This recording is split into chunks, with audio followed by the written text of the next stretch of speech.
Vous êtes, mesdames et messieurs, sur NCA, la nouvelle chaîne africaine, désormais disponible sur le bouquet Canal+, Afrique Canal 573 et en France sur Free, Canal 426 et bienvenue dans Frontal, votre rendez-vous qui vous plonge au cœur de l'actualité politique sur le continent.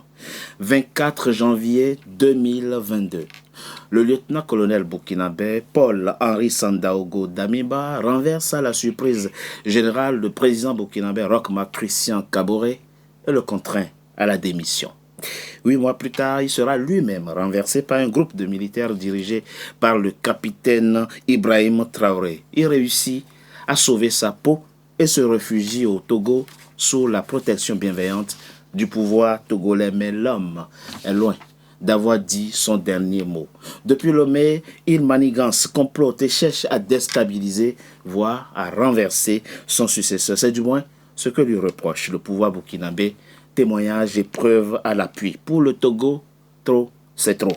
Paul-Henri Sandaogo Damiba, devenu donc encombrant, a tout simplement été remis aux autorités burkinabées ce 17 janvier. Analyse et décryptage de cette actualité burkinabé dans cette émission où j'ai le plaisir de recevoir 3 invités. Claude Wilfried et Kanga. Et Kanga, vous êtes maintenant un habitué de mon émission. J'en suis honoré. Vous êtes analyste politique. Merci d'avoir accepté notre invitation pour décrypter cette actualité burkinabé. Merci Richard, c'est à chaque fois le même plaisir. Merci. Alain-Jules Meunier, vous êtes journaliste, analyste politique. Grand soutien vous du pouvoir togolais, on l'a souvent vu dans certaines de vos émissions politiques sur le continent. En tout cas, merci d'avoir accepté notre invitation. Je vous remercie pour l'invitation et c'est un bien grand mot de dire que je suis soutien du pouvoir togolais.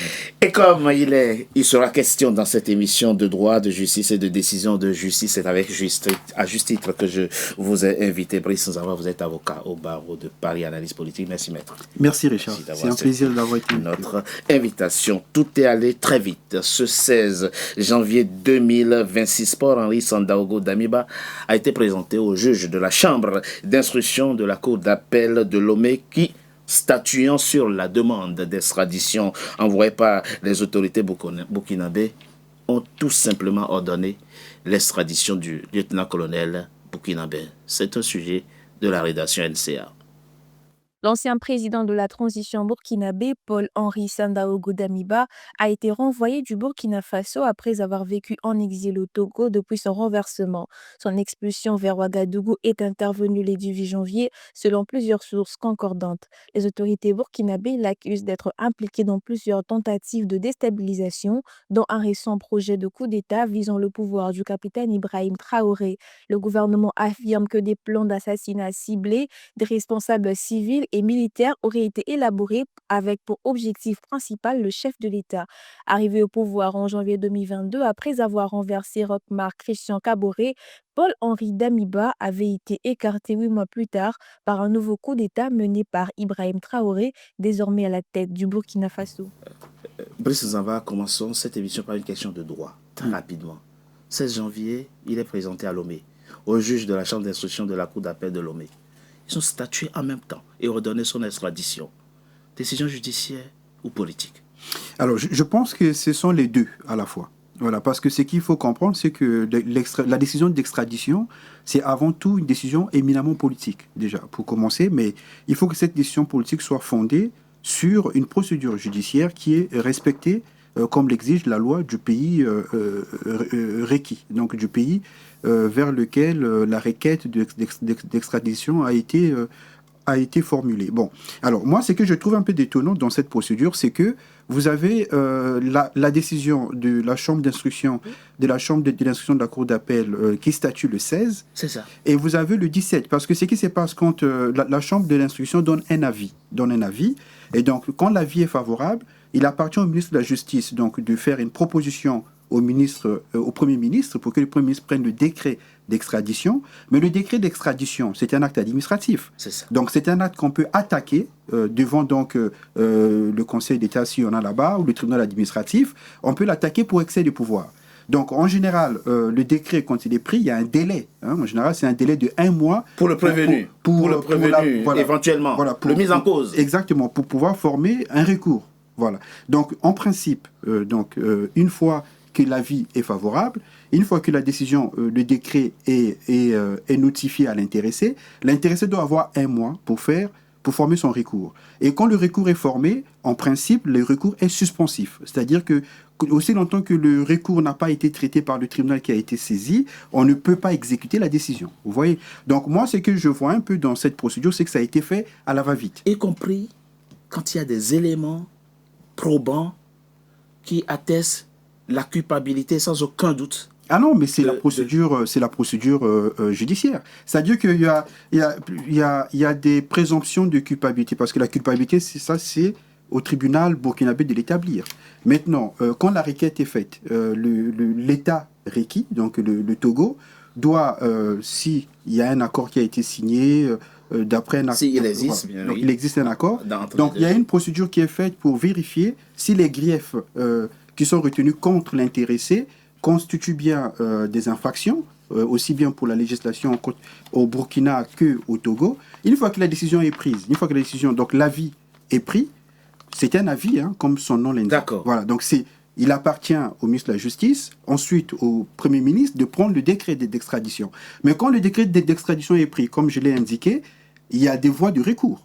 Parce qu'il y a des voies de recours. Oui. Voilà, ça dit que quand vous notifiez le décret d'extradition... Quelle que soit la solidité du dossier. Absolument, parce que c'est un acte administratif. Un acte administratif, parce qu'il faut distinguer l'avis judiciaire du décret d'extradition qui est un acte administratif. Le décret d'extradition, c'est un acte administratif qui est notifié dans les règles et qui, dans la notification, prévoit des délais et des voies de recours. Donc, le délai de recours, c'est de 1 mois. Et donc, quand le recours est formé, en tout cas en France, et le Togo, son système judiciaire et administratif est un peu imité par rapport à la France, bien sûr. Quand le recours est formé, le recours suspend l'exécution du décret d'extradition jusqu'à ce que le tribunal statue. Un dernier point, c'est très important pour qu'on comprenne. Brice Nzamba, vous êtes avocat, vous. L'État qui reçoit la demande d'extradition, oui, a-t-il l'obligation d'aller vérifier si les charges retenues contre le mis en cause sont probantes ou pas? Ah non, mais non, c'est-à-dire que le rôle de l'appareil judiciaire, c'est de vérifier si les charges, parce qu'il y a 2 hypothèses, soit il y a une procédure qui est en cours, et à l'issue, dans le cadre de cette procédure, il y a un mandat d'amener qui est dicté dans le cadre de la demande d'extradition, oui, soit une procédure qui est déjà arrivée à la fin, donc il y a eu une condamnation par contumace, donc il faut qu'il vienne exécuter sa peine dans son pays. Donc selon les cas, quand il y a une demande qui est faite, si c'est une procédure qui est encore en cours, l'État requis doit vérifier que les préventions retenues contre la personne constituent bien des infractions dans le pays, au niveau du pays. Au regard de l'administration du pays d'origine. Du pays requérant. De la législation, pardon, du pays d'origine. Du pays requérant. Et aussi au regard du droit interne du pays requis, c'est-à-dire que le pays requis doit vérifier que la procédure de saisine de l'État requis est régulière et que les infractions qui lui sont reprochées sont caractérisées. Et à ce moment-là, la justice autorise, dans son avis, en disant que nous estimons que conformément à la loi, il peut être extradé. Mais la décision appartient à l'administration. C'est-à-dire que ce sont les politiques, donc l'administration, le gouvernement, l'exécutif, qui a le dernier mot. Il n'y a pas de flagrant délit dans ce genre de... Ah non, c'est l'exécutif qui a le dernier mot. Parce que vous pouvez être un pays, on peut caractériser les infractions dans le pays requérant. Oui. Mais si l'État requis estime que si on extrade, là, il risque d'avoir des atteintes à son intégrité physique, il peut y avoir des tortures, il peut être, par exemple, faire l'objet d'une exécution capitale. L'État requis peut s'opposer à l'extradition. Donc il y a des conditions... on retiendra, maître, que c'est une décision à la fois politique c'est surtout politique que judiciaire. Ouais. Ekanga, Claude Wilfried, Ekanga. Qu'est-ce que moi je fais en tant qu'État, quand je t'accorde la protection, et que toi, ce que tu trouves de mieux à faire, c'est de chercher à déstabiliser les autorités de ton pays d'origine. Moi, État, je fais comment? Je me positionne comment? Oui, évidemment, à ce moment-là, je dois interroger la qualité de mes relations avec l'État dont est originaire celui que j'ai hébergé sur mon territoire. C'est ça. Je suis absolument d'accord avec monsieur et je vais me mettre un peu plus radical dessus, en ce sens où je vais dire que c'est une décision politique qu'il a fallu habiller d'une certaine forme de juridisme. Les autorités togolaises et burkinabées ont procédé d'une certaine façon selon le prisme nécessité fait loi. On a plus ou moins convoqué la raison d'État, l'intérêt supérieur du Burkina Faso étant de manière flagrante plus ou moins menacé par justement les actions de Paul-Henri Sandaogo Damiba. Une pression a été exercée par l'État burkinabé sur le Togo pour justement récupérer leurs concitoyens. Et il était évident que M. Faure Gnassingbé n'allait pas quand même sacrifier les relations entre le Burkina Faso et le Togo pour les beaux yeux de M. Damiba. On a quand même eu, après ce fameux coup d'État manqué du 3 janvier 2026, des témoignages quand même assez accablants d'un certain nombre de personnes, parmi lesquelles des gradés de l'armée burkinabé, et pas des moindres. On a les affirmations du sergent-chef, monsieur Salfo Yalmeogo, qui parle de la mission qui lui a été confiée, moyennant une somme de 70 millions de francs CFA. Il y a le capitaine Prosper Kouldiati qui dit qu'il a été missionné pour carrément décapiter le commandant de la base de drone de Saponé. Et voilà, il y a monsieur, le fameux commerçant, monsieur Madi Sakandé, qui voilà, nous affirme que lui aussi, il était appelé à ce type de mission. Et donc, on se retrouve avec une sorte de patate chaude entre les mains de Faure Gnassingbé, où il n'est plus possible de son côté de dire, voilà, vous avez des éléments certes contre celui qui séjourne sur mon territoire, mais je préfère le protéger que vous l'envoyer. Et donc, à ce niveau-là, on s'est retrouvé vraiment face au mécanisme de la patate chaude. La patate devenue trop chaude pour les autorités togolaises. Elles ont, pour que ce ne soit pas trop brutal, utilisé le rideau de la couverture juridique. Et c'est ce qui a mené la Cour d'appel de Lomé à statuer sur cette affaire. La rapidité de l'exécution, qui n'est pas très conforme aux règles usuelles, comme vient de le décrire monsieur l'avocat il y a quelques instants, est la preuve par 9 que c'est une décision politique qu'on voulait afficher comme une décision de justice. Quand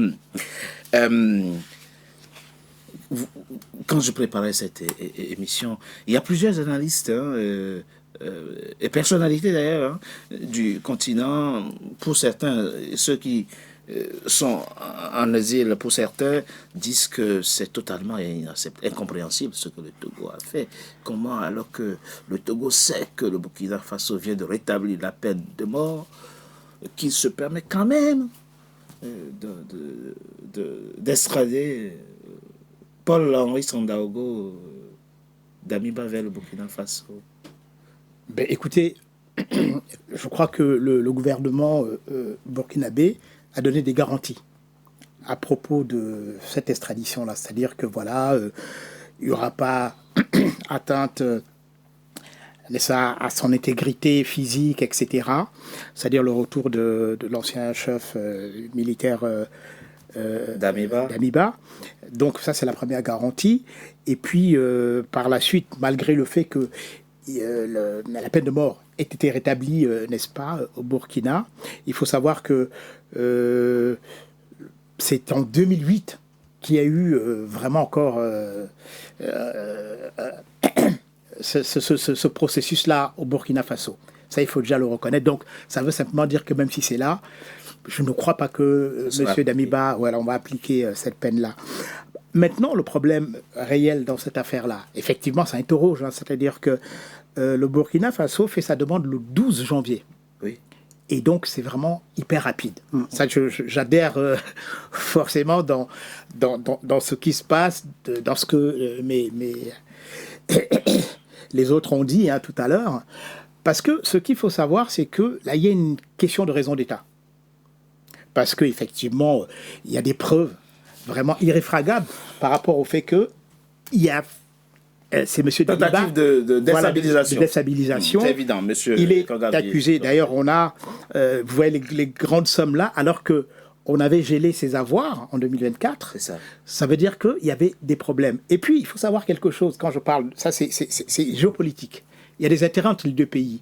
C'est le nord du Togo, c'est-à-dire le sud du Burkina Faso, cette frontière-là qui a des centaines de kilomètres, il faut savoir qu'il y a une recrudescence, n'est-ce pas, des groupes armés djihadistes C'est vrai, surtout. c'est vrai. Et donc, je crois que les deux pays se sont dit, bon, là-dessus, il ne faut pas qu'on s'amuse, parce que demain, d'ailleurs, M. Damiba est soupçonné d'avoir aussi financé des groupes djihadistes pour attaquer effectivement son pays d'origine. Donc, je me dis, je ne suis pas dans les secrets de Dieu, je ne sais pas comment ça s'est passé au niveau de l'administration togolaise. En revanche, je me dis que c'est une raison d'État, d'autant plus que aujourd'hui le Togo travaille en collaboration avec les États-Unis, justement pour éradiquer, n'est-ce pas, cette vermine terroriste-là au niveau de cette frontière-là. Donc, forcément, on peut s'interroger de la rapidité, effectivement, de l'exécution, n'est-ce pas, de cette extradition, mais il y a raison d'État. Quand quelqu'un, on vous reçoit... Peut-être il y aurait des risques de fuite, au fait, d'évasion après. Tout est possible. Parce qu'après, s'il sait qu'il est sous le coup d'une extradition, il peut chercher... Enfin, je ne sais pas si le pouvoir togolais doit barricader sa maison et poster des soldats. Non, on l'a arrêté et on l'a conduit au tribunal. Oui, mais s'il fallait respecter le délai d'un mois, le délai de recours, il faut bien le garder quelque part. Oui, parce que aussi longtemps... Il aurait fallu le garder en principe, aussi longtemps que le délai n'est pas épuisé, on doit le mettre en situation d'exercer son recours. Et s'il s'enfuit? Une fois, non, mais l'État togolais, c'est tout de même un État. Donc, il doit prendre des mesures pour le mettre, pour l'assigner à résidence, le temps qu'il prenne son avocat, qui va faire un recours dans le délai d'un mois, et puis attendre la procédure sur son cours. Voilà, mais la vérité, c'est que c'est vraiment une décision politique. C'est vraiment une décision politique, parce que quand vous voyez ce qui se passe, par exemple, entre le Sénégal et la France, au sujet du dossier du journaliste Madiambal Ndiaye. Vous voyez, ce journaliste a été condamné à Dakar. Il s'est enfui en France. En fait, il est venu en France. Oui. Et l'État sénégalais a donc demandé à la France d'extrader M. Madiambal Ndiaye. Mais aujourd'hui, l'État français ne s'exécute pas. Donc, c'est toujours une procédure qui est en cours et l'État français fait tout pour retarder. Pourquoi? Parce qu'il y a aussi des considérations politiques. Parce que quand on est réfugié politique ou quand on fuit en exil, il faut savoir choisir le pays où on fuit. Il faut prendre le temps de consulter ces conseils juridiques, de voir, bon, le pays où je vais, est-ce qu'il y a un accord d'extradition avec le pays que j'ai fui?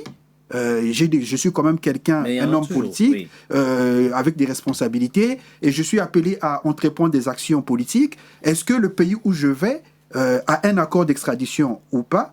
Est-ce que c'est un pays géopolitiquement qui est proche du pays d'où je viens ou pas? C'est ça qu'il faut se poser comme question. Absolument.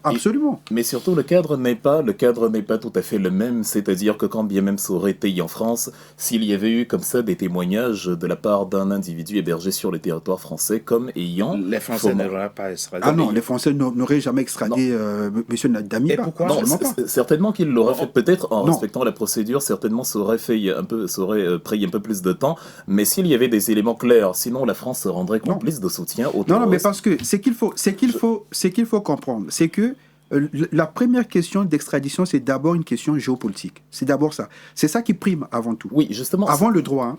Pardon.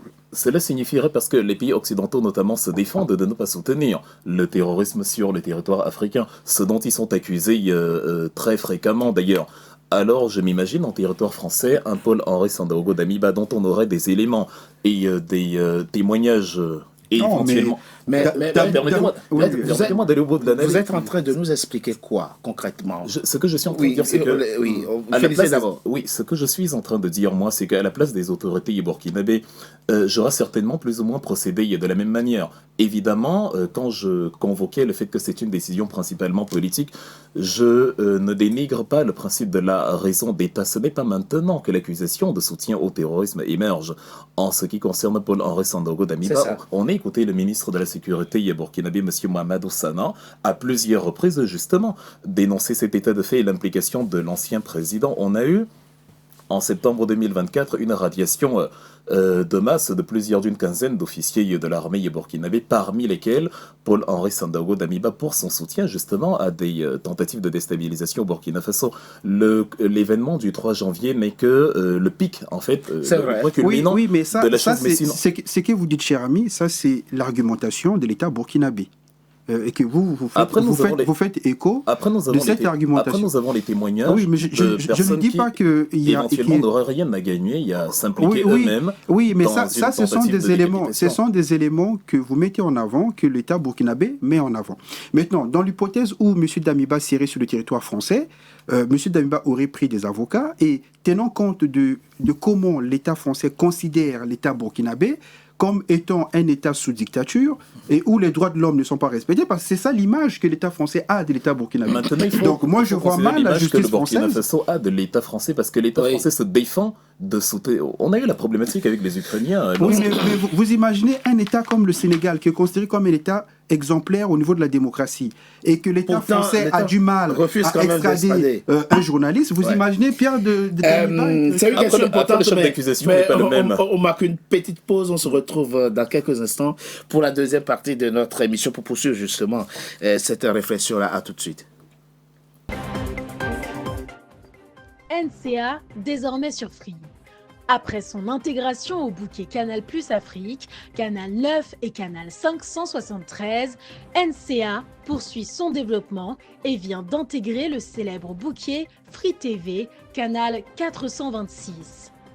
La chaîne panafricaine renforce ainsi son ancrage aussi bien en Afrique que hors d'Afrique. Le développement de NCA, c'est vous, nos téléspectateurs à travers le monde.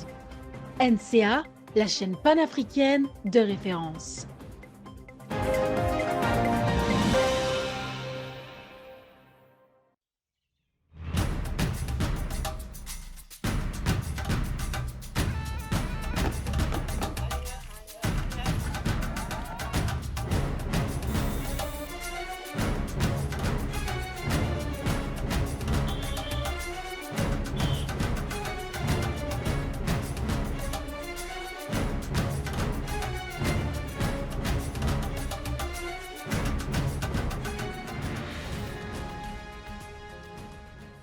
NCA, la nouvelle chaîne africaine.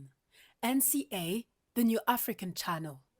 Deuxième partie de Frontal, votre rendez-vous politique dans le numéro de ce jour est consacré à l'extradition de l'ancien président burkinabé Paul-Henri Sandaogo Damiba du Togo vers le Burkina Faso, son pays d'origine, qui le réclamait très rapidement. Alain Jules Meunier, maître l'a dit, Paul Wilfried Ekanga aussi. C'est une question finalement géopolitique et politique d'abord. La question c'est, quels sont les éléments qui fondent les États à extrader ou à ne pas extrader? On se souvient, le Burkina Faso avait réclamé François Compaoré, le grand frère de l'ancien président Compaoré. La France a dit niet. De l'autre côté, le Burkina Faso a réclamé Blaise Compaoré, qui est réfugié en Côte d'Ivoire. Le Burkina Faso a dit pas question. Bon, évidemment, avec l'argument tant qu'il est devenu ivoirien et que la Côte d'Ivoire ne peut extrader un ressortissant. Des cas comme ça, on se situe. C'est quoi les véritables éléments d'appréciation? Simplement, les rapports entre États. C'est aussi simple que ça. C'est-à-dire que, par exemple, si le président français a des accointances avec le président burkinabé, c'est-à-dire s'ils s'entendent, et puis il y a les intérêts des deux États. À partir de ce moment-là, si d'aventure, par exemple, Damiba était réfugié en France, il allait bénéficier de la protection de l'OFPRA. Par conséquent, c'est bien cadré, c'est-à-dire que on a des obligations. Le Burkina Faso, la France, c'est pas... Oui, voilà, on a des obligations, on a des droits, mais aussi on a des devoirs. Il faut le mentionner.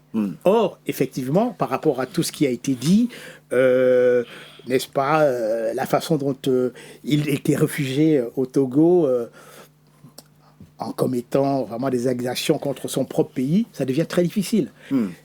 Peut-être que s'il venait en France, puisque bon, on sait que c'est déjà en France, on parle de junte burkinabé, etc. Peut-être qu'on n'allait pas l'extrader simplement parce que on est se dire que bon, par rapport à son intégrité physique, il y aura un problème, etc., etc. Donc voilà, ça dépend essentiellement des rapports que les pays ont entre eux. C'est sans doute par rapport à ce principe que Solo Guillaume est tranquille au sein de l'AES. Oui, parce qu'il sait mais parce que il est sous le coup d'une condamnation de mandat d'arrêt international. Il est tranquille. Oui, mais parce que, je me répète, c'est-à-dire que quand on est un dirigeant politique qui part en exil, c'est hyper stratégique de choisir le pays où on va. Il faut voir quels sont les liens qui lient le pays d'où on vient avec le pays où on va. Parce que si les liens géopolitiques sont très forts, les intérêts sont entremêlés, on peut vous sacrifier sur l'autel des intérêts communs des deux États. C'est ça.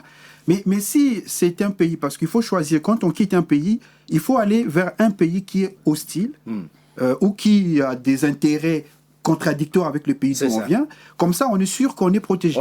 Et surtout quand on a des ambitions de déstabiliser le pays d'où on vient. Et Kanga, c'est sans doute pour ça que Pascal Tigri, le Béninois, est tranquille à Niamey. Éventuellement, maintenant pour... Parce qu'il sait qu'il n'y a aucune chance que le général Tiani le livre au président Talon. Il est clair que le général Tiani ne le fera pas. Le dilemme dans lequel se trouvent les pays européens, comme la France notamment, c'est que, et c'est un élément géopolitique important également, le narratif. Le soft power de paraître un État de droit, un État de démocratie et un État qui ne soutient pas les mouvements terroristes ailleurs dans le monde. Il y a un narratif qui a fait énormément de mal à la France ces dernières années et qui a d'ailleurs conduit au recul flagrant de l'influence française en Afrique. C'est le fait que la France est désignée comme un État qui soutient les mouvements terroristes en Afrique. Ce qui aurait conduit Emmanuel Macron, dans ce cas de figure, dans une difficulté assez immense. Parce que, évidemment, pour les animosités politiques qu'il y a entre l'administration Macron et l'administration Traoré, sur le papier, évidemment, il aurait été hors de question pour la France de livrer M.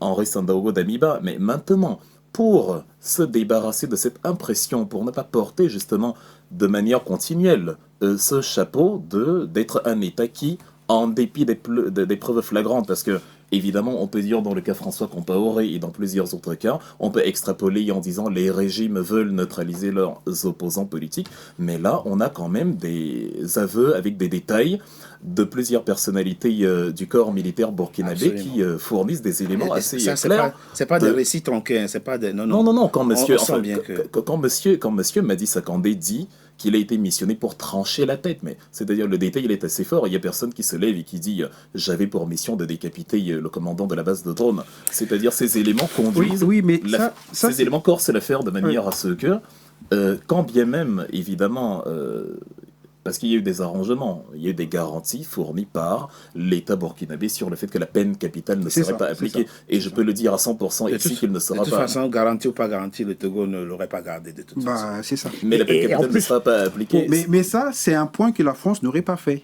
Vous voyez, parce que on peut considérer que les préventions sont objectives, puisqu'il y a des témoignages comme c'est évoqué, mais la question qui se pose, c'est est-ce qu'il y a des garanties suffisante qu'il n'y aura pas des traitements inhumains et dégradants contre la personne.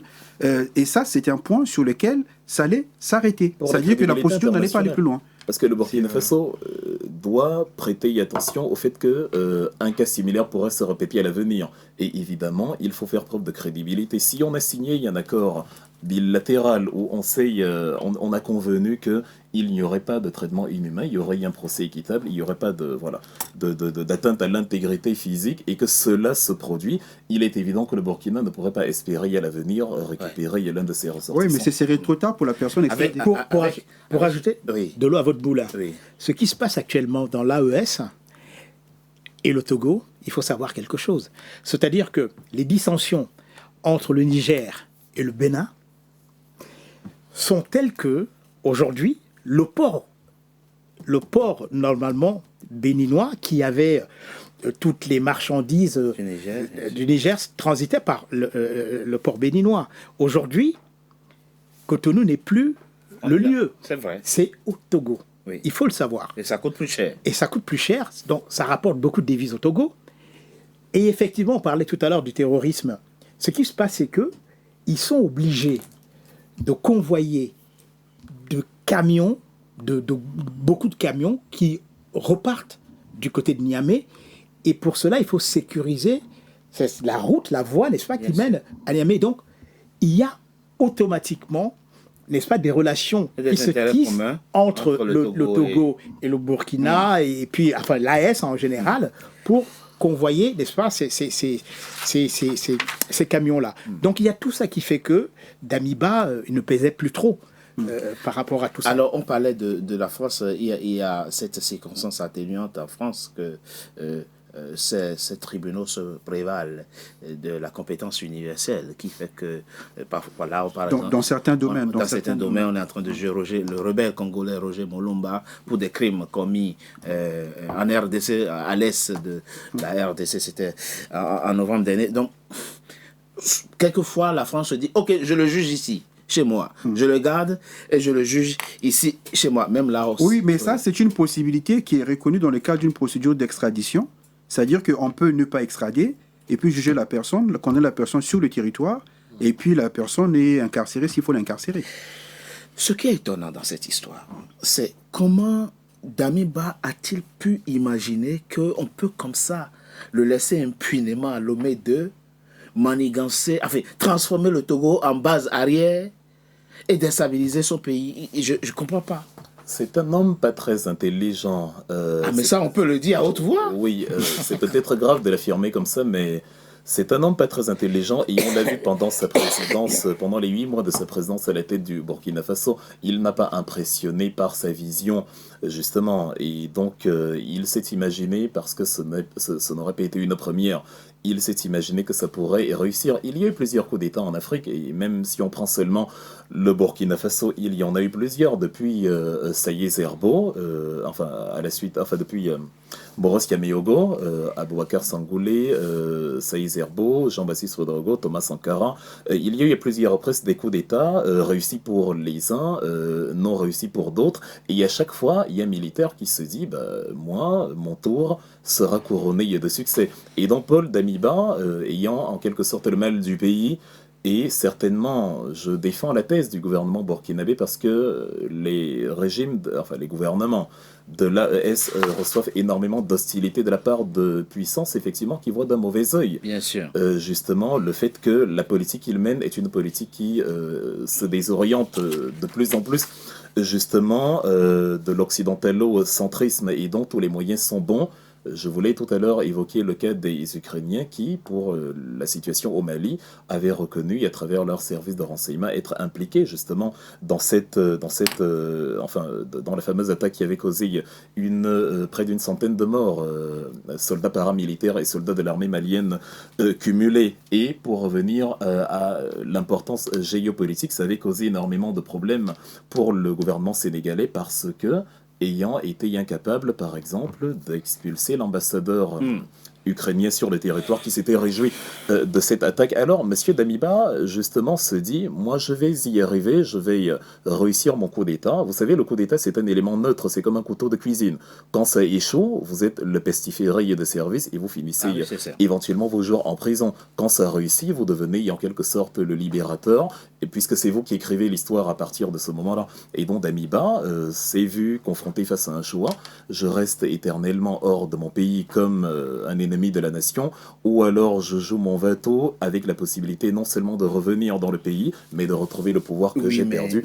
Une manœuvre évidemment pas très intelligente le mène dans la situation dans laquelle il c'est le lieu de le dire. Je ne suis pas formateur en coup d'État, mais depuis quand un instigateur de coup d'État prend son téléphone et appelle directement dans le pays, dit va voir telle personne, il va te remettre très intelligent. Il va te remettre tel colis et mais je vais dire il doit s'imaginer qu'il a au moins su écoute à Lomé quand même. Oui, mais en fait, moi, je pense qu'il faut aussi comprendre qu'au moment où Damiba était allé au Togo, à mon avis, il avait des garanties, d'une part de sécurité, et puis des garanties d'avoir une marge de manœuvre à Lomé. Je pense que quand c'était parti, je pense, parce que sinon, il n'aurait pas fait ses choix. Parce qu'il faut approfondir, et c'est dire que d'où M. Damiba trouvait-il ces millions, puisque Il faut beaucoup d'argent pour faire un coup d'État. Bon, il a été président 8 mois. Il faut qu'on 8 mois, en 8 mois. En Afrique, 8 mois, oui, 8 mois au pouvoir, et puis le temps qu'il a passé... pour devenir milliardaire. Oui, mais le temps qu'il a passé au Togo... Excusez-moi.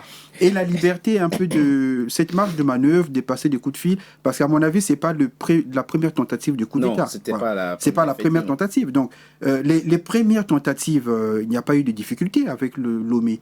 Il n'y a pas eu, vous voyez. Donc, moi, je pense qu'à un moment donné, il faut interroger l'orientation géopolitique du Togo. Oui. Voilà, je pense que le nœud du problème est à ce niveau. C'est-à-dire que le Togo est en train de réaliser un repositionnement géopolitique dans la sous-région, et le Togo veut s'aligner, je dirais, géopolitiquement avec les pays de l'AES, et ce sont des gages que le Togo montre pour dire que, écoutez, géopolitiquement, on est en cohérence. Voilà, donc c'est ça. Donc si le Togo était encore dans, je vais dire, dans un positionnement classique, traditionnel, je ne pense pas que Damiba serait au Burkina en ce moment, oui. Et effectivement, je souscris grandement à cette thèse, d'autant plus que le ministre des Affaires étrangères togolais, il y avait environ un an, justement ouvert la brèche, Monsieur Robert Toussé avait ouvert la brèche sur une adhésion éventuelle prochaine du Togo à l'Alliance des États du Sahel, ce qui fournirait une ouverture sur l'Atlantique à ces trois pays enclavés par de malheureuses circonstances géographiques indépendantes de leur volonté. Et on observe effectivement un Faure Gnassingbé qui, aussi à sa façon, aimerait bien adoucir le narratif à son égard, redorer son blason en quelque sorte, parce qu'il est fortement critiqué de se présenter comme un dirigeant démocrate qui a finalement respecté la Constitution et y est parti à abandonner le pouvoir. Mais on a bien vu la manœuvre, la réforme constitutionnelle de 2024. Monsieur Jean-Lucien Savy de Tové, 86 ans, n'est évidemment que l'homme de paille que nous avons dans ce type de gouvernement où le véritable tenant du pouvoir, c'est le président du Conseil. Et donc, avec cette identité-là d'empereur, fils d'empereur, Faure Gnassingbé essaye justement de nourrir un narratif différent en se positionnant comme médiateur entre les États de l'AES et entre le gouvernement burkinabé et la problématique d'Amiba. Il essaye également de se positionner comme une sorte de facilitateur. Le Togo, vous voulez dire? Oui. Le pouvoir togolais. Le pouvoir togolais, une sorte de facilitateur du processus économique des États de l'AES, c'est-à-dire une sorte de partenariat gagnant-gagnant qui n'est finalement pas si critiquable que soit, quel que soit le mépris qu'on peut avoir pour M. Faure Gnassingbé. Il faut reconnaître que la démarche, en tout cas, va dans un sens qu'on peut plus ou moins approuver, parce que les États de l'AES ont ce besoin d'accès à la mer. On voit d'ailleurs les rapprochements qu'il y a avec le Maroc, c'est pour les mêmes finalités au niveau de l'ouverture sur l'Atlantique. Et le projet étant à plus long terme avec le Maroc, s'il peut être accéléré à travers le Togo, bien leur en face et Faure Gnassingbé verrait d'un très bon œil justement ce rôle-là de courroie de transmission, de facilitateur des relations, et éventuellement deviendrait la quatrième roue du carrosse, ce qui ne serait pas pour me déplaire dans le cas du Togo de manière globale, sans avoir de réelles affinités avec l'homme, Gnassingbé. Donc son orientation vient en quelque sorte aussi. Mais c'est intéressant ce que vous dites, Claude Wilfried Kanga, c'est vous qui évoquiez les questions géopolitique, c'est compliqué. Ah oui, c'est compliqué, maître, pour le Togo, parce que un trop grand rapprochement vis-à-vis de l'AES crée un mécontentement en Côte d'Ivoire et en France. Oui. La France. Oui, mais alors, en Côte d'Ivoire, au Bénin. Et au-delà. Oui, mais en fait... Comment on fait? Oui, mais en fait, la politique, avant tout, c'est la géographie. C'est la géographie commande la politique. C'est quand on est un homme politique et on est visionnaire, on tient compte de sa géographie. Voilà. Et au niveau de la géographie, quand on voit, le Togo ne peut pas s'aliéner les bons rapports avec les pays de l'AES. Voilà. Et puis, c'est un positionnement, comme ça a été évoqué, qui permet aussi au Togo de tirer son épingle du jeu sur le plan économique. Donc il y a ça. Il y a l'aspect économique qui est intéressant. L'aspect politique, Pourquoi? Parce qu'au niveau de la jeunesse africaine, les pays de l'AES sont considérés comme étant une forme d'espoir, une forme des pays qui incarnent un peu la lutte contre le néocolonialisme. C'est ça, donc l'impérialisme, tout ça, oui. pour le Togo, pour Faure Gnassingbé qui a besoin d'une certaine légitimité, le fait de s'aligner envers ces pays, ça lui permet de faire oublier le dictateur qu'il est sur le plan local, et puis ça lui donne un peu, en fait, le dictateur, il faut dire qu'il n'est pas les modalités avec lesquelles il a pu se faire sa nouvelle constitution, etc., sont discutables. En fait, ce que je veux dire, c'est que la légitimité qu'on peut lui contester à l'intérieur, il peut acquérir cette légitimité sur le plan. Il a déjà, puisqu'il est médiateur sur plein de... Voilà, sur le plan de la sous-région, et je pense qu'il manœuvre bien. Au niveau de politique, il y a quelques jours, il a reçu à Lomé un mini-sommet pour la crise en RDC. C'est ça, c'est-à-dire que c'est quelqu'un qui arrive à sentir comment le vent, quelles sont les forces qui sont en train de se former en Afrique et vers où ça se dirige et sur quelle force il faut travailler. Et il parle peu. En plus. Oui, mais il faut se méfier des gens qui parlent peu. Il a de la malice. On marque une coup de pause. Il est cynique et il faut se méfier des gens qui parlent peu, c'est vrai en plus. On marque une coup de pause sur retour dans quelques instants pour la troisième et dernière partie de notre émission. Tout de suite. NCA, désormais sur Free. Après son intégration au bouquet Canal+ Afrique, Canal 9 et Canal 573, NCA poursuit son développement et vient d'intégrer le célèbre bouquet Free TV, Canal 426. La chaîne panafricaine renforce ainsi son ancrage aussi bien en Afrique que hors d'Afrique. Le développement de NCA, c'est vous, nos téléspectateurs à travers le monde. NCA, la chaîne panafricaine de référence.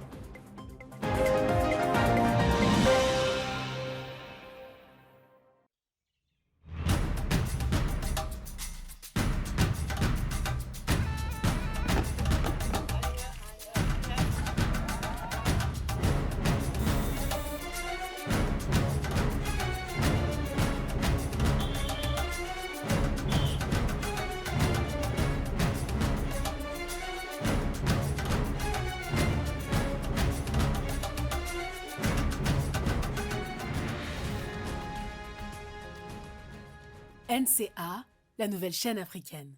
NCA, the New African Channel. Troisième et dernière partie de Frontal, votre rendez-vous politique dont le numéro de ce jour est consacré au Burkina Faso qui vient d'obtenir du Togo l'extradition de l'ancien président Paul-Henri Sandaogo Damiba. C'était donc ce 17 janvier. Très rapidement, une dernière question de droit avant qu'on ne finisse cette émission. Brice Mzamba, la procédure ne prend pas en compte la question du coup d'État. Il y a plusieurs autres incriminations, enrichissement illicite criminel. Bon, déjà, enrichissement illicite, si on ajoute encore criminel, bon, ça, comme on dit dans le jargon policier, ça sent le camembert. Il y a des enrichissements illicites qui sont de l'ordre du délit. D'accord. Et de l'ordre du crime. Donc, là, non, je veux dire ce dont on l'accuse, quoi. Ce n'est pas simple. Détournement criminel de deniers publics. C'est ça. Détournement criminel de deniers publics, corruption, incitation à la commission de délits et crimes, recel aggravé et blanchiment de capitaux. Le mec, il s'en sortira pas. Non, il s'en sortira pas. Mais le but est qu'il ne s'en sorte pas. C'est ça, c'est des manœuvres politiques, Monsieur Togbé. Là, on est en pleine manœuvre politique. C'est-à-dire que pour le président burkinabé, il s'agit de pouvoir verrouiller une source de déstabilisation. Donc, il sera au Burkina, il va être contrôlé, on le saura, il va être incarcéré, donc il ne pourra plus émettre des ordres. Voilà, donc c'est déjà au moins quelqu'un qu'on connaissait objectivement comme étant une source de déstabilisation qui est verrouillé. Bon, comme je le disais en off, la question c'est est-ce qu'il va y avoir d'autres candidats au coup d'État? Donc là encore, c'est un autre travail à faire. Mais en tout cas, pour l'ex-président Damiba, c'est sous contrôle. Aussi longtemps que le président Ibrahim Traoré au pouvoir, lui, il peut oublier la liberté.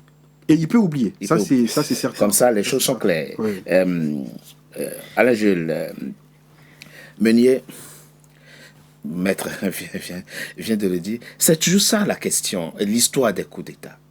Quand on ne te tue pas, tu veux toujours revenir. Et tu en veux à celui qui t'a chassé du pouvoir. Et lui aussi, alors qu'il t'a fait un coup d'État, il n'accepte pas que quelqu'un d'autre vienne lui faire un coup d'État.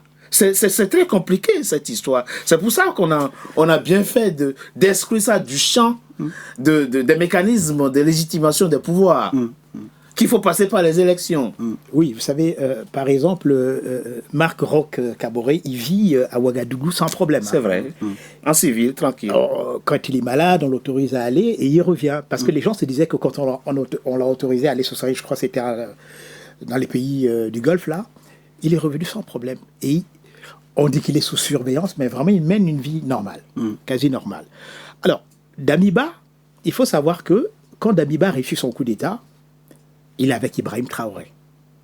Beaucoup de gens ne le savent pas. C'est vrai. Ils font tous partie de comment ça s'appelle, le mouvement patriotique pour la sauvegarde de la restauration. Ils font tous partie de cela. Mais qu'est-ce qui déclenche déjà le coup d'État contre Kaboré? C'est le fait qu'il y a une recrudescence du terrorisme, etc. Ouais. Et c'est la même chose qui est reprochée à Damiba. Parce que quand il arrive au pouvoir, enfin, on lui reproche deux choses, déjà, alors que Blaise Compaoré a été condamné par la justice burkinabé, et il a voulu un retour de Blaise Compaoré, c'est-à-dire absolution la plus totale. Déjà, les Burkinabés... Pour bénéficier de son expérience, de sa conseil, etc. Soi-disant, on va dire. Les Burkinabés lui ont reproché déjà cela. Et puis, il y a eu le grand massacre de Gaskindé. À partir de ce moment-là, les jeunes officiers, n'est-ce pas, que Traoré a réunis autour de lui, se sont dit, bon voilà, on va faire un coup d'État. D'autant plus qu'il y avait déjà enrichissement illicite, blanchiment de capitaux, etc., dans certains pays. Donc on le soupçonnait déjà de tout ça. Donc, finalement, aujourd'hui, lui se dit, voilà, il faut que je revienne au pouvoir, et puis fait, passez-moi l'expression, il fait un peu le con et tout en étant au Togo, etc. Et aujourd'hui, il est vraiment coincé, comme le disait tout à l'heure Maître. C'est-à-dire qu'il ne pourra pas s'en sortir. Et maintenant, il faut aussi comprendre que c'est aussi éminemment politique. C'est-à-dire le président Traoré veut sécuriser sa présidence. Et puis il faut quand même ajouter aussi que quand on fait un coup d'État, on a peur d'un coup d'État. Ça, c'est clair. Donc maintenant, il sécurise, n'est-ce pas, son entourage, son pouvoir, etc. Et donc, il ne fera de cadeau à personne. Et donc, finalement, à la fin, qu'est-ce qui va se passer ? Ce qui va se passer, c'est que, il faut vraiment être zélé aujourd'hui pour dire qu'on va encore faire un coup d'État avec ce qui arrive à monsieur Kaboré, monsieur Damiba. Est-ce que c'était pas naïf de sa part de penser qu'il pouvait rester à Lomé, envoyer 70 millions et renverser son successeur, et on l'appelle, on l'attend, il prend son avion, il vient à Lomé, il vient à Ouaga et puis on lui donne le pouvoir. Les coups d'État ont ceci d'insolite. C'est ça. Qu'ils ne sont pas homogènes. On avait à peine une dizaine d'hommes lorsque le roi Idriss Ier a été renversé en septembre 69 par Kadhafi, qui n'avait pas 30 ans. Donc il arrive souvent qu'avec peu de moyens, on réalise des prouesses, entre guillemets, que certains, avec beaucoup plus de moyens, parviennent à réaliser. Sandaogo, oui, il a eu cette naïveté-là. Pour le coup, ça manque d'intelligence, parce que dans le cas du Burkina Faso, il est évident que niveau vigilance, le Burkina Faso, l'administration Traoré est en alerte maximale. On n'avait par exemple pas des VDP en Libye en 1969. On est d'accord. Aujourd'hui, même les citoyens, un peu comme au Venezuela, sont responsabilisés pour défendre le territoire, et avec l'assentiment populaire dont jouit le gouvernement Traoré, il est évident que c'est beaucoup plus compliqué. Alors comment s'imaginer que M. Damiba ait pensé que ce serait possible? On le redit encore, il n'est pas très intelligent. M. Traoré est conscient de l'analyse que nous venons de faire aujourd'hui, c'est-à-dire qui fait un coup d'État craint un coup d'État. D'ailleurs, même celui qui ne fait pas de coup d'État craint un coup d'État. Vladimir Poutine est arrivé au pouvoir en Russie plus ou moins de manière électorale. Ça ne l'a pas empêché de garder à l'œil, pour ne pas dire autre chose. On est totalement d'accord. Yevgeny Prigojine, Alexei Navalny, Sergei Skripal et autres. Et donc, de la même manière qu'on avait eu au Venezuela, M.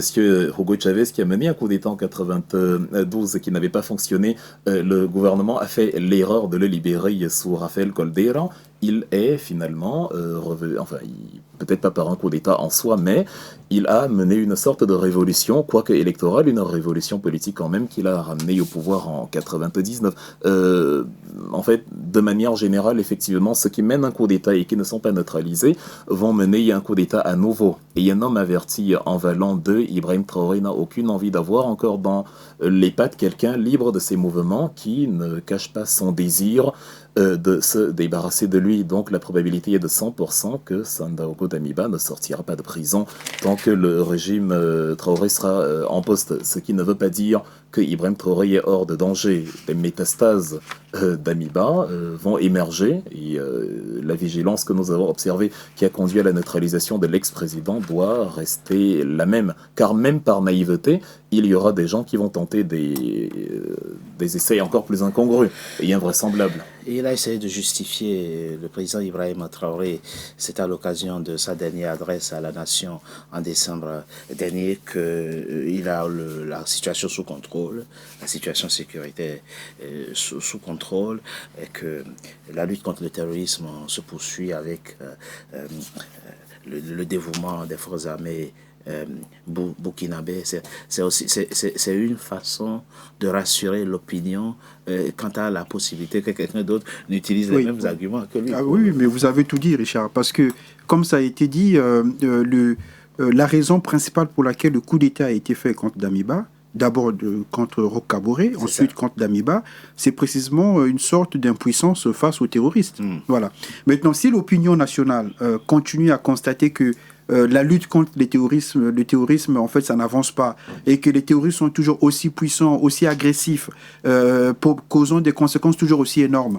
Donc, les mêmes slogans qu'on a utilisés contre les autres, on peut les utiliser à nouveau contre Ibrahim Traoré lui-même. Donc, du coup, il faut faire un travail sur l'opinion. Donc, il faut convaincre l'opinion que la lutte est efficace. La lutte est efficace. Donc, de temps en temps, il faut montrer en fait, les preuves des défaites des terroristes et puis montrer que l'armée monte en puissance de temps en temps. Donc, il faut des actions, de la médiatisation sur ces terrains-là. Et puis montrer aussi que, bon, si on a un peu de difficultés, c'est aussi parce qu'on a en face de nous des ennemis extérieurs. Donc l'ennemi extérieur, c'est un peu la France. Donc montrer que on est un petit pays qui en fait est déstabilisé par un grand pays. Donc c'est ce grand pays-là qui est derrière tout ça. Donc il faut à la fois mobiliser l'opinion nationale contre l'ennemi intérieur qui sont les terroristes pour montrer qu'on travaille, mais aussi contre l'ennemi extérieur qui est la France pour souder les Burkinabés derrière lui. Et puis aussi, du coup, essayer de dissuader des potentiels candidats au coup d'État. Au coup d'État. Voilà. Donc c'est ça. Mais il ne faut pas oublier que Machiavel, dans Le Prince, il disait déjà qu'il est de règle générale que les gouvernants sont défaits par les mêmes moyens qui les amènent au pouvoir. C'est ça. Voilà. C'est un principe qui est quasiment général. Vous voyez, parce qu'on ne va pas s'y répéter. C'est pour ça qu'ils sont très, très précautionneux et ils font très attention. Bien sûr. Alors, ce qui est, je vais dire, ce qui est frappant chez le président burkinabé, c'est qu'il a su avoir l'intelligence, malgré son jeune âge, mais Maître l'a évoqué un peu, mélanger souverainisme, nationalisme au discours contre l'impérialisme et sur fond de panafricanisme, ce qui fait que même aux États-Unis, on manifeste pour le soutenir. Vous l'avez vu, on a vu des foules immenses l'année dernière et en soutien lorsque... comment il s'appelle, ce général américain avait fait une déclaration. Avait fait une déclaration comme quoi il s'accaparait tout l'or du Burkina Faso, qu'il était corrompu jusqu'aux os. Mais on a vu des manifestants à travers le monde pour soutenir ce... Oui, mais ça, c'est le soft power d'Ibrahim Traoré. Parce que moi, quand même, quand je fais des tours sur les réseaux, je vois qu'il a un grand soft power. Il y a beaucoup des vidéos à sa gloire, sur son combat. Il apparaît comme quelqu'un qui est très soucieux de la situation des Burkinabés, qui aime son pays, qui pose des actes, etc. Mais bon, ça, c'est un travail de... Ça vient d'où? Ça vient d'où? Bon, il a une équipe. Il a une équipe derrière lui. Et puis, en fait, il a un peu l'avantage de la jeunesse qui est un peu le dynamisme. C'est ça. Et il est bien entouré puisqu'il a une équipe avec lui, il communique bien. Au niveau de la communication, il est très bien. Mais c'est pas, c'est pas calculé, hein, maître. On sent que il parle naturellement au fond. Bon, en fait, Oui. Mais il est vrai. Mais, c'est un être oui, mais vrai. en politique, il finit rapidement, oui. en politique, il faut être vrai en toutes circonstances, même quand on n'est pas vrai. Ah, ok. Voilà, c'est très clair. Ça, le Non, message. c'est quelqu'un de vrai, qui est vraiment naturel. Et quand on regarde en fait ce qui s'est passé depuis 2022, il a quand même fait des prouesses sur le plan économique. Et sur c'est le vrai, plan, des économistes non burkinabés le reconnaissent. oui, sur le plan même du modernisme, parce que les gens ont souvent cette confusion-là entre développement et modernité. Bon, il construit des immeubles, 15 étages, au moins 17 ici. Il réalise une autoroute, c'est invraisemblable, c'est-à-dire qu'on se pose des questions. De 300 km de Ouaga à Bobo-Dioulasso, 300 km avec les moyens du Burkina, c'est-à-dire sans emprunter quelque part, sans référer à une banque chinoise ou je ne sais trop quoi. Donc il y a tout ça. Et puis bien évidemment, il y a sa jeunesse, parce que quand il arrive au pouvoir, il a 34 ans, c'est le plus jeune chef d'État au monde. Donc il y a cet écho-là qui va un peu partout. Et aujourd'hui, sur le plan communicationnel, on voit très bien les choses, comment ça se passe. Il est tout le temps sur les réseaux, parce qu'il communique avec son peuple, il communique avec ses collègues de l'AES, et bien évidemment, il exacerbe en fait, n'est-ce pas, les grandes puissances. cette fibre de la France, n'est-ce pas, qu'on déteste parce que la France déstabilise, etc.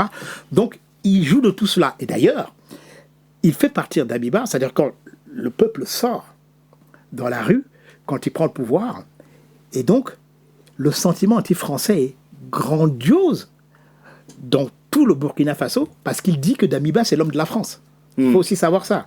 Donc du coup, aujourd'hui, par ce qu'il représente pour la jeunesse africaine, les gens s'allient forcément. Donc c'est pour cela qu'aujourd'hui, c'est vrai, on l'a vu, des manifestations. On peut comprendre au que Togo, au Bénin, à travers partout dans le monde. Dans toute l'Afrique. Il a l'avantage, Kanga sans doute, de l'héritage psychologique Sankara, qu'il semble réincarner. Oui, on est dans le bolivarisme made in Africa. Africa, c'est ça, on peut dire ça comme ça. Quand bien même il n'aurait pas été jeune, son langage corporel, politiquement parlant, est celui qu'il faut avoir. Il parle une langue que la jeunesse comprend. Il ne suffit pas de parler tous les jours, il faut apporter une touche pragmatique à ce qu'on dit.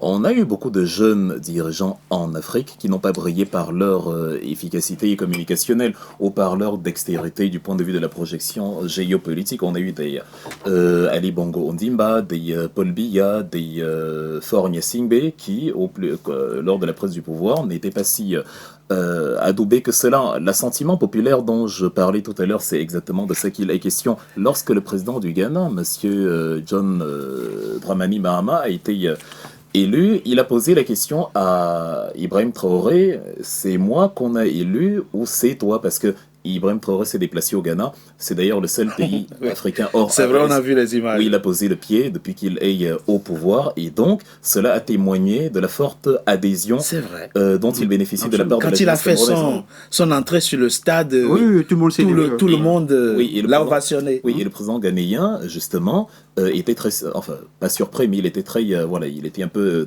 taquin. Il dit à monsieur Ibrahim Traoré, finalement, c'est toi le président. C'est vrai. Pourquoi il a autant d'ondes positives au Ghana? Parce que c'est le pays de Kwame Nkrumah. Monsieur Ibrahim Traoré matérialise sur de grandes largeurs la vision de Kwame Nkrumah. En 61, Kwame Nkrumah nous a écrit Africa must unite. Et quand vous voyez ce que les Burkinabés, avec les Maliens et les Nigériens, ont mis sur pied depuis septembre 2023, la charte du Liptako Gourma, c'est la matérialisation du panafricanisme tel que le voulait Kwame Nkrumah et non la sorte de coquille vide qu'a été l'Union africaine depuis son avènement, qui est en fait une réunion de personnes très bien habillées qui font un week-end dans une chambre d'hôtel et qui après rentrent chez elles. Donc, hormis la matérialisation du panafricanisme, il y a la volonté de souverainisme. Le Burkina Faso est le 4e producteur d'or En Afrique, l'or représente carrément 70% de ses recettes d'exportation et 15% de son produit intérieur brut, et dont Monsieur Traoré voit d'un mauvais œil, et c'est très compréhensible, le fait que les entreprises étrangères qui exploitent l'or sur le territoire burkinabé, comment dire, s'arrogent la part du lion, et d'où la nationalisation des 5 mines parmi la petite dizaine de mines que compte le pays il y a quelques mois, et ça plaît énormément à la jeunesse africaine, tout autant que la volonté de mettre sur pied la double imposition. Il n'est pas question qu'une entreprise française qui opère sur mon territoire n'est redevable fiscalement qu'à son pays d'origine. Il faut payer également l'impôt sur le territoire burkinabé, sinon il n'y a pas vraiment de rationalité à travailler avec nous.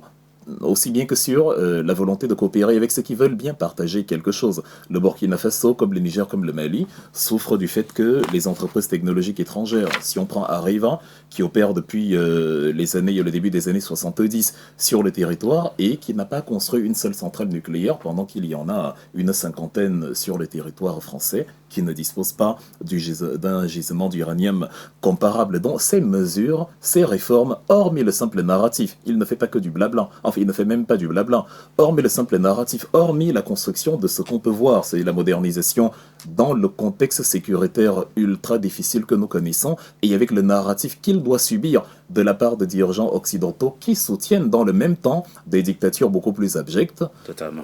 Réussir à accomplir ce qu'il a accompli, ce qu'il a réalisé, ça ne peut que séduire la jeunesse africaine, et c'est parti pour durer. Mais cela est aussi la cause des animosités et des nombreuses tentatives de putsch et d'assassinat dont il est naturellement l'objet. Sans oublier qu'il apporte l'intelligence de renégociation des contrats miniers. Il y a quelque chose que nous on ne savait pas, c'est-à-dire que les compagnies de raffinerie d'or, comment elles fonctionnaient avant? Elles peuvent prendre par exemple une tonne d'or brut avec toute la poussière, et elles vont.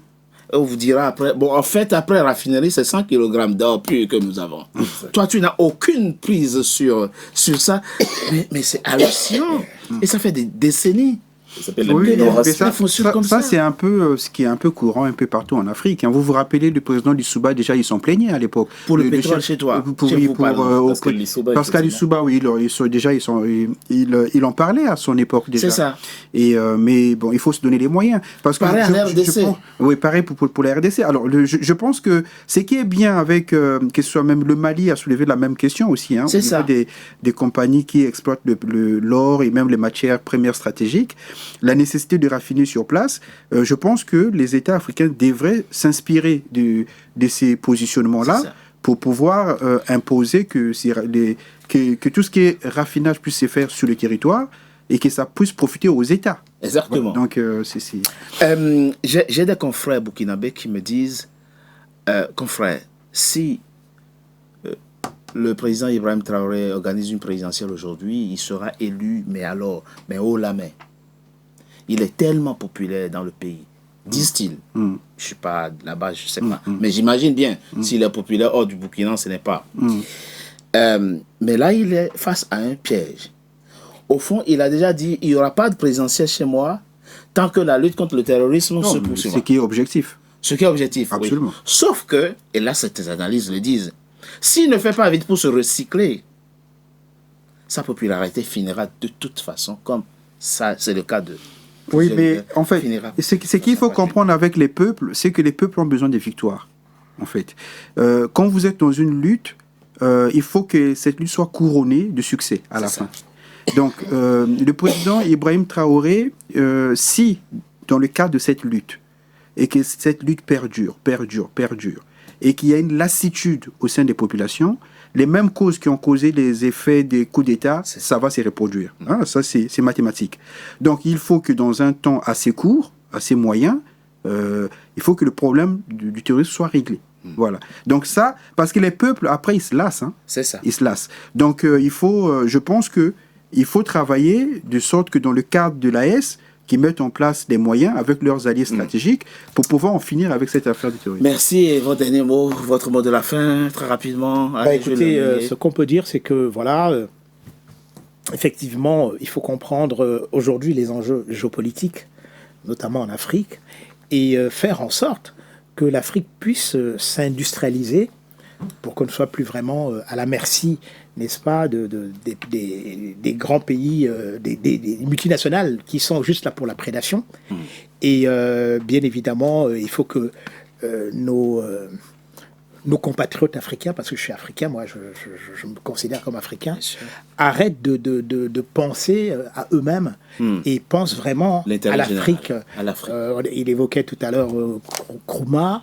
Il y a eu Boganda au départ, parce que beaucoup de gens ne savent pas qu'au côté francophone, il y a eu Boganda en Centrafrique qui voulait vraiment la réunification de toute l'Afrique, etc. Sinon, nous sommes perdus.